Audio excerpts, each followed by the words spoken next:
তো বিজনেস স্টাডিজের কিছু বিভিন্ন চ্যাপ্টার নিয়ে আমি এমসিকিউ, কিছু ইম্পর্টেন্ট যে গুরুত্বপূর্ণ এমসিকিউ তোমাদের আসতে পারে, তো সেই ধরনের এমসিকিউ নিয়ে তোমাদের সাথে কিছু আলোচনা করব, ডিসকাস করব।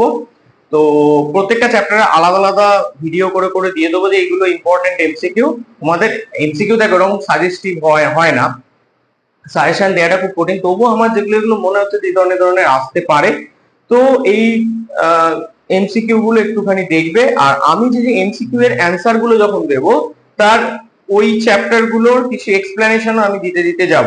যখন ধরো কোনো এমসিকিউ এর যে অ্যান্সারটা হলো কেন হলো সেটারও দেবো, কারণ আমার মনে হয় যে সমস্ত যে এমসিকিউ এর যে প্যাটার্ন গুলো রয়েছে আর কি, যে বিভিন্ন যে ডায়াগ্রাম বেস থেকে আরম্ভ করে column matching, assertion region, case base, যে এই সমস্ত ব্যাপারগুলো রয়েছে, ভ্যারাইটিস টাইপ অফ এমসিকিউ, এগুলো তোমাদের সামনে একটু তুলে ধরাটা প্রয়োজন বলে মনে করছি আমি।